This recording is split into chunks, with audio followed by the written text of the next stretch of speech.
Your impressions on Helping Floyd? They were good. You know, I like the tempo. We still can practice faster. It's always early. You got to get, you know, used to getting back out there and getting lined up between the snaps. And obviously we got some holes to fill. You know, we got some young offensive linemen. We're young at receiver.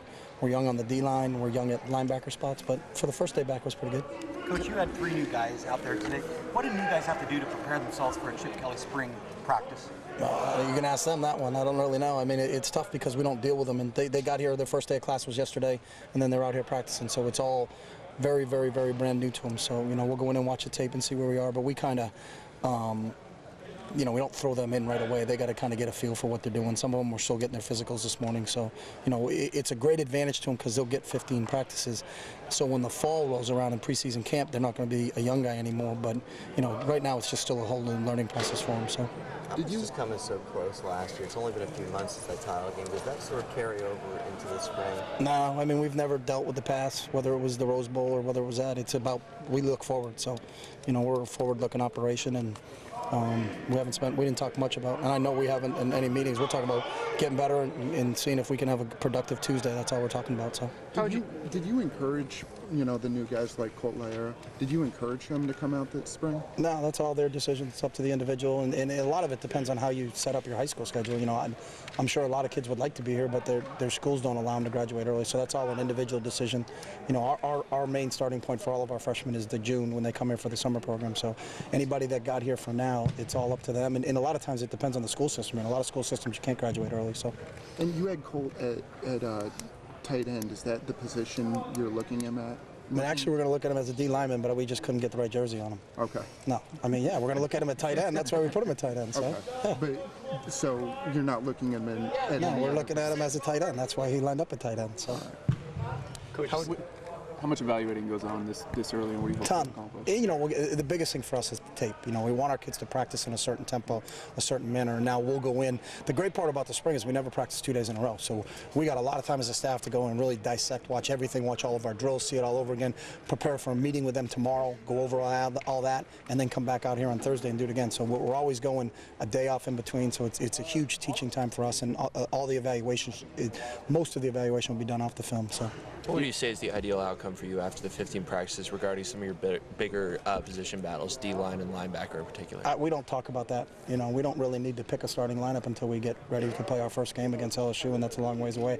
I just want every kid in our program to be a better football player when he walks off the field than when he walked on the field. And if they can continue to improve every day after 15 practices, everybody needs to improve. Everybody needs to get better. Whether you were a starter and you started for a couple of years like a Michael James, or whether you're, you know, Tyson Coleman, who just got here yesterday. Everybody can get better as an individual, and that's the only goal we have for those guys.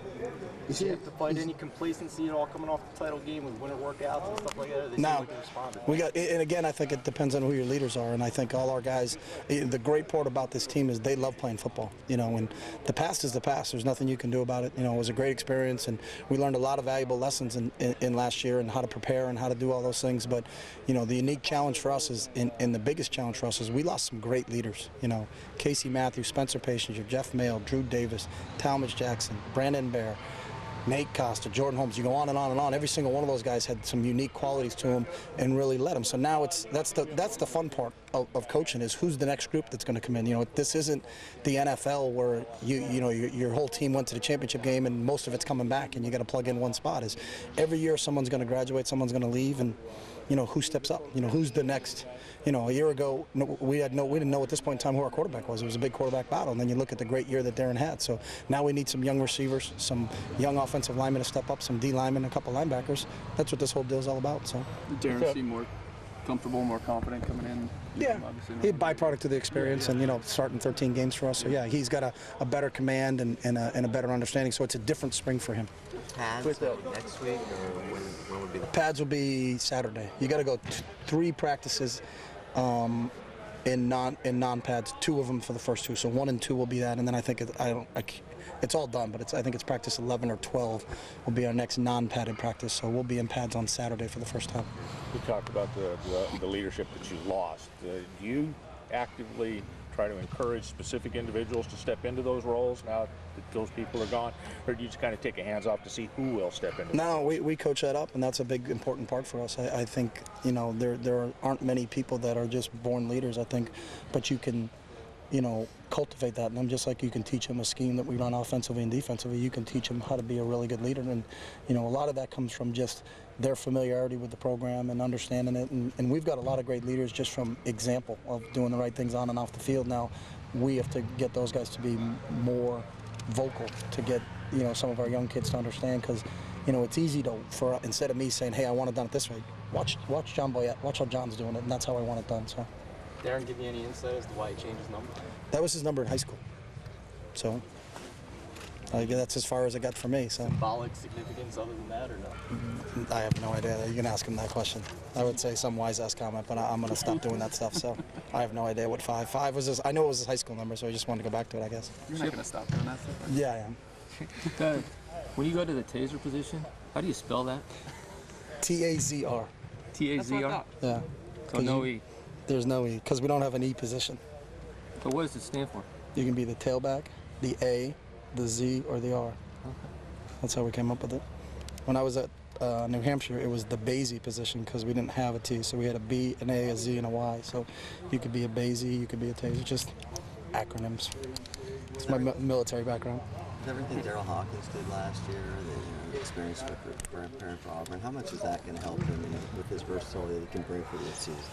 You have to ask him, but I think one thing about Daryl, he's a great practice player. So, we're trying to find a spot for him. Obviously, we feel confident in the 2 quarterbacks we have, but we need guys to step in at receiver, and Daryl may be one of those guys. So you're going to kind of see him all over the place.